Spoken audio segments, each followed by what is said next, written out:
2002 dhe në mars 2003, ne kemi evidentuar që të njëjtat falsifikime kanë ndodhur edhe në vitin 2004, ku përveç se kjo shtetase, magjistrate fatkeqësisht sot, që duhet ishte jo vetëm e larguar nga sistemi, po edhe përpara drejtësisë, ka falsifikuar dokumentat e kalimit të kufirit në pikën e Rinasit, pasi ka qenë me 2 ekspulse dhe dëbuar nga shteti grek, por në këtë periudhë ne dim shumë mirë që ka qenë në fuqi ligji i vendeve Schengen, ku për 10 vite kjo shtetase nuk duhet shkelte në asnjë vend Schengen, dhe ne na rezulton që në maj të 2004-s, sipas certifikatës familjare, unë jo më kot e kam bërë edhe një printim në A3, në 16 maj të 2004-s, rezulton që djali i Irenës me disa mbiemra, datëlindje dhe pasaporta, ka lindur në Milano të Italisë. Pra, problemi parë që ne kemi ngrit në këtë shtesë kallëzimi penal,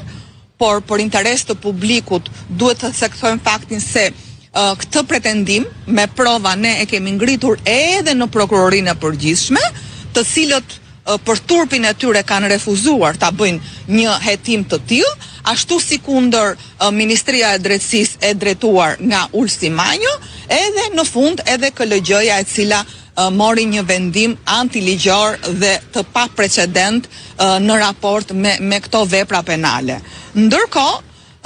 problemi që ne kemi ngritur në këtë kallëzim penal dhe kemi sjell dhe provat, kjo është pjesë e fashikullit, në volumin 2, në faqen 197, evidentohet që Irena Gjoka ka dalë nga Shqipëria në qershor të 2004-s. Ndërkohë, siç e pat, në certifikatën familjare, datëlindja e djalit është në 16 maj 2004. Nisur nga fakti që spaku tashmë është kthyer në martenitet.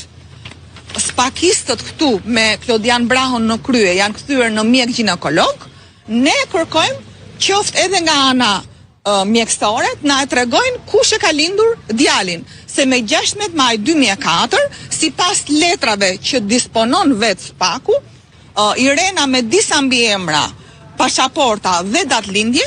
figuronte në Shqipëri. Ndërkohë, protokolli mjekësor nuk lejon një shtetase në gjendje të tillë të udhtoj me avion jashtë shtetit. Problemi tjetër që kemi ngritur është me çfarë dokumentash ka udhtuar Irena me disa mbiemra, datëlindje dhe pasaporta që ka lindur djalin në Greqi dhe në Itali, më falni. Dhe fundit për ta mbyllur këtë situatë sa kaotike, por një vepër penale shumë e rëndë, ne kemi informacione që Tauland Balla me cilësinë e ministrit të brendshëm, Ursi Manja dhe ish polici Oltion Bistri kanë ndërhyrë në sistemin TIMS dhe ndërkohë po të njëjtat informacione na kanë thënë që edhe amnistimi që Irena me disa mbiemra, datëlindje dhe pasaporta i ka bërë Oltian Bistrit, qoftë dhe duke i hequr sekuestron e pasurive të tij, duke ja kaluar Armando Lilës, kanë bërë që Oltion Bistri, sipas tash informacioneve që na kanë ardhur në mënyrë jo zyrtare, të ketë ndikuar edhe në policinë greke, me qëllim që dokumentat e kërkuara nga prokuroria e përgjithshme o të vonoheshin ose të vinin të manipuluara dhe të falsifikuara. Kjo është detyrë e spakut në fakt që të hetoj. Ndjehemi shumë të keqardhur që megjithëse vendimi i gjyqtares Marinela Osmani ishte i qartë, ka lënë disa detyra, po mbushen periudha prap 6 mujore, ku ne nuk kemi marrë asnjë informacion se çfarë është bërë me këto hetime. Nga ana tjetër, konstatoj me keqardhje që edhe kur po bëhet kufiri i 6 muajve të hetimeve pas rikthimit të dosjes, ne si kallëzues nuk jemi marrë në pyetje, meqense kjo ishte dhe detyra thelbësore e lënë nga gjykata e shkallës parë. Në këto kushte, unë dua t'i bëj një thirrje prokurorit të çështjes, por edhe drejtuesit të prokurorisë së posaçme, që mjaftu sollët si mjek ginekolog, që veprimet hetimore t'i bëni në varësi se kush ngeli shtatzan dhe kush lindi, por nëpërmjet kapaciteteve që kanë, nëpërmjet kompetencave dhe tagrit që kanë, ta hetojmë këtë çështje në përputhje me ligjin dhe kushtetutën, sepse